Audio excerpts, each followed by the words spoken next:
নমস্কার, ঘর পরিবার ব্লগে আপনাদের সবাইকে স্বাগত। আশা করি আপনারা সবাই ভালো আছেন। আমি মহুয়া একটা নতুন রেসিপি নিয়ে আবার আপনাদের কাছে এসে গেছি। আজকে বানাবো নিরামিষ আলুর দম। আজকে নিরামিষ আলুর দমটা ভীষণই স্পেশাল। আর এই রকম নিরামিষ স্পেশাল আলুর দম যে কোনো নিরামিষ দিনে বা বাড়িতে কোনো অনুষ্ঠান হলে, আবার কোনো পুজোতেও কিন্তু ভোগ হিসাবে এটা আপনি বানাতেই পারেন। দারুণ টেস্টের নিরামিষ আলুর দমের রেসিপিটা আমি কী করে বানাচ্ছি সেটাই আজকে আপনাদের সঙ্গে শেয়ার করব। আশা করছি রেসিপিটা আপনাদের ভালো লাগবে। আর রেসিপিটা ভালো লাগলে একটা লাইক, শেয়ার আর সাবস্ক্রাইব করার অনুরোধ রইল। তাহলে দেখে নিন আজকে নিরামিষ আলুর দমের রেসিপিটা আমি কী করে বানাচ্ছি। আলুর দম বানানোর জন্য আমি এখানে কিছু আলু কেটে নিয়েছি। আলুগুলোকে ভালো করে ধুয়ে খোসা ছাড়িয়ে এরকম অর্ধেক করে কেটে নিয়েছি। আমি এরকম বড় বড় করে কেটে আলুর দমটা বানাচ্ছি। আপনারা চাইলে এর থেকেও একটু ছোট করে কেটে নিয়েও আলুর দমটা বানাতে পারেন। এবার আলুর দমের জন্য একটা ভাজা মশলা বানিয়ে নেব। এই জন্য দিয়ে দিলাম হাফ চামচ গোটা জিরে, হাফ চামচ ধনে, একটা শুকনো লঙ্কা, কয়েকটা ছোট এলাচ, দারচিনি আর দিয়ে দিচ্ছি লবঙ্গ। এবার এগুলোকে শুকনো ভেজে নেব।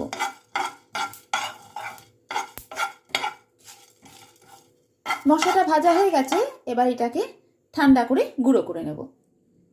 ভাজা মশলাটা আমি গুঁড়ো করার জন্য একটা এরকম গ্রাইন্ডারের জারে নিয়ে নিয়েছি। এবার এর মধ্যে দিয়ে দিচ্ছি 1 চামচ পোস্ত। এগুলো এবার একসঙ্গে গুঁড়ো করে নেব। তেল গরম করে নিয়েছি, এবার আলুগুলোকে ভেজে নেব। আলুগুলো ভাজার আগে তেলটাকে মিডিয়াম গরম করতে হবে।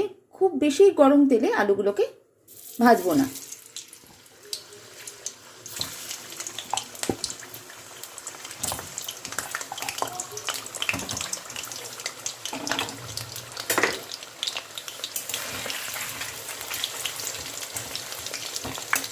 আলুগুলো ভাজার সময় আমি নুন বা হলুদ কোনোটা ইউজ করছি না। নুন দিলে আলুগুলো ভাজার সময় খুব বেশি নরম হয়ে যাবে, আর তারপরে যখন গ্রেভির মধ্যে দিয়ে রান্না করব তখন আলুগুলো গলে যেতে পারে। আর হলুদ দিলে কালারটা তাড়াতাড়ি কালচে হয়ে যাবে, আলুটাকে ভালো করে ফ্রাই করতে পারবো না, তার আগেই লালচে ভাব এসে যাবে। এই জন্য আমি নুন আর হলুদ ছাড়াই আলুটাকে ভালো করে ভেজে নেব। আলুটা ভাজতে ভাজতে গ্রেভির জন্য এবার একটা মশলা তৈরি করে নিচ্ছি। একটা গ্রাইন্ডারের জারে এখানে নিয়ে নিয়েছি আমি 2টো মিডিয়াম সাইজের টমেটো, কয়েক টুকরো আদা, 2টো কাঁচা লঙ্কা,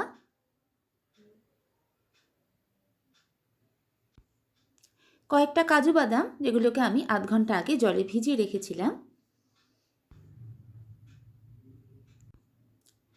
2 চামচ চারু মগজ। চারু মগজটাও আমি একসঙ্গেই ভিজিয়ে রেখেছিলাম আধ ঘন্টা আগে। এবার এগুলো একটা পেস্ট তৈরি করে নেব। আলুগুলো আমি একদম লাল লাল করে ভেজে নিয়েছি। এবার আলুগুলো তুলে নিচ্ছি।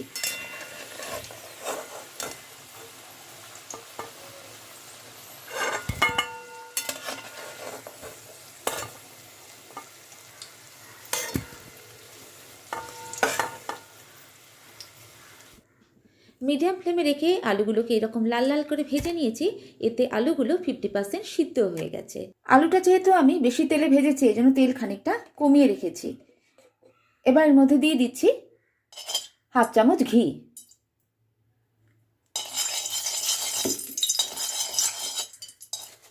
এবার ফোড়নে দেব সাদা জিরে, তেজপাতা আর একটা শুকনো লঙ্কা। ফোড়নটা একটু নাড়াচাড়া করে নিচ্ছি।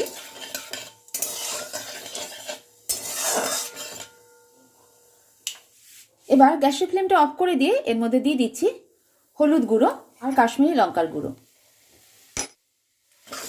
কয়েক সেকেন্ড নেড়ে নেব। গ্যাসের ফ্লেমটা অফ করে দিয়ে এটা করতে হবে, না হলে মশলাগুলো পুড়ে যেতে পারে। আর তেলের মধ্যে এইভাবে যদি হলুদ আর লঙ্কা গুঁড়োটা দিয়ে ভেজে নেওয়া যায় তাহলে রান্নার কালারটা খুব সুন্দর আসে। হালকা করে একটু নাড়াচাড়া করে দিয়ে এবার এর মধ্যে দিয়ে দেব তৈরি করা মশলার পেস্টটা।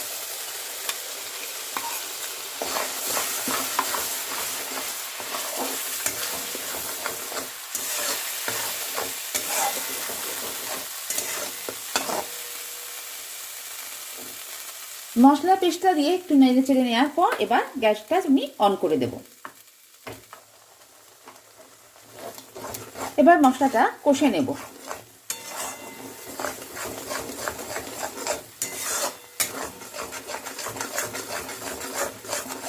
লো টু মিডিয়াম ফ্লেমে রেখে মশলাটা একটু সময় নিয়ে ভালো করে কষতে দিতে হবে।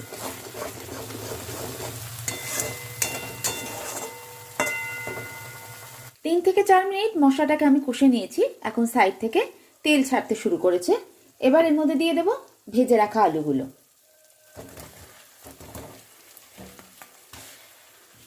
আলুটা দিয়ে এবার এর মধ্যে দিয়ে দেব পরিমাণ মতো নুন। আলুটাকে এবার মশলার সঙ্গে কষবো।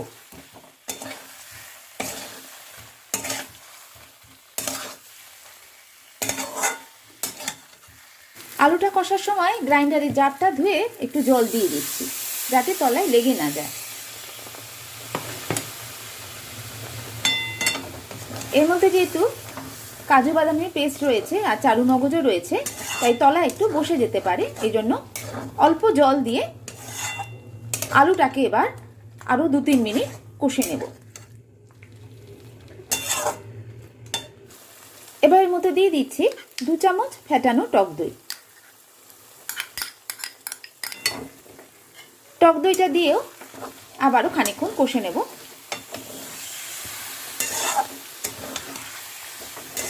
আর এই সময় একটু গরম জলও বসিয়ে দিতে হবে, যেটা এবার আলুর দমে ইউজ করব গ্রেভির জন্য।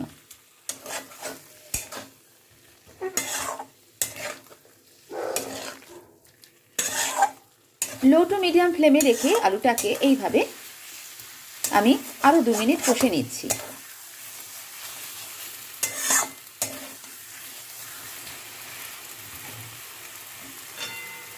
আরও খানিকক্ষণ এভাবে কষে নিলাম। এবার এর মধ্যে দেব গরম জল।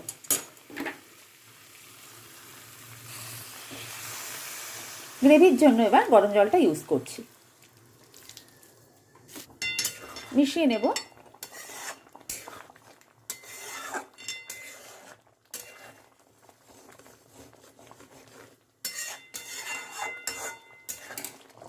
এবার এর মধ্যে দিয়ে দেব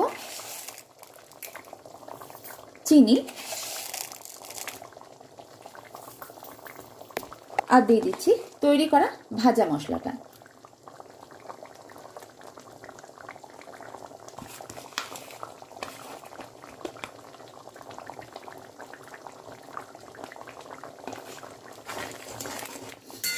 মিশিয়ে দিয়ে এবার ফ্লেমটাকে কমিয়ে দিয়ে ঢাকা দিয়ে রান্না করে নেব।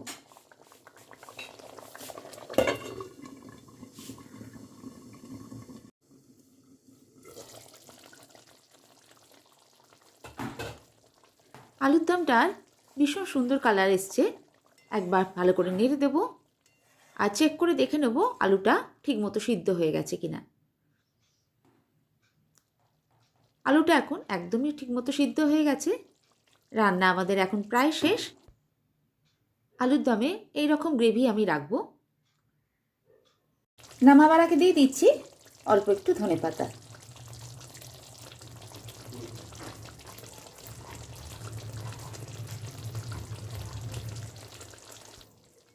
ধনেপাতাটা হালকা করে মিশিয়ে দিয়ে গ্যাসের ফ্লেমটা এবার আমি অফ করে দেব। তারপর স্ট্যান্ডিং টাইমে 2-1 মিনিট রেখে সার্ভ করে দেব। বানিয়ে নিলাম নিরামিষ আলুর দম। নিরামিষ আলুর দম খানিকটা স্পেশালভাবে। আর এই রকম স্পেশাল নিরামিষ আলুর দম বাড়ির যে কোনো ছোটোখাটো অনুষ্ঠানে বা যে কোনো নিরামিষের দিনে বানিয়ে নিতে পারেন। বাড়ির পুজোর যে কোনো অনুষ্ঠানে এরকমভাবে আলুর দম করে ভোগেও নিবেদন করতে পারেন। দারুণ টেস্টি এই আলুর দম রুটি, লুচি, পরোটা বা পোলাওর সঙ্গেও খেতে ভীষণই ভালো লাগে। সকালে জলখাবারে হোক বা রাতের ডিনারে বানাতে পারেন। নিরামিষের দিনে এরকম যদি একটা আলুর দম রান্না করেন তাহলে আর অন্য কোনো পদ রান্না করার প্রয়োজনই পড়বে না। ছোট থেকে বড় সবারই এই আলুর দমটা খুবই পছন্দের হবে। অবশ্যই একবার বাড়িতে ট্রাই করার অনুরোধ রইল। আশা করছি আপনাদের ভালো লাগবে। আর ভালো লাগলে একটা লাইক, শেয়ার আর সাবস্ক্রাইব করার অনুরোধ রইল। সাথে থাকা বেল আইকনটাকেও প্রেস করে দেবেন, যাতে আমি যখনই কোনো ভিডিও আপলোড করি সেটা আপনার কাছে সরাসরি পৌঁছে যায়। আজ এই পর্যন্তই। আবার কোনো নতুন রেসিপি নিয়ে আপনাদের সঙ্গে দেখা হচ্ছে। সবাই ভালো থাকবেন, সুস্থ থাকবেন, আনন্দে থাকবেন।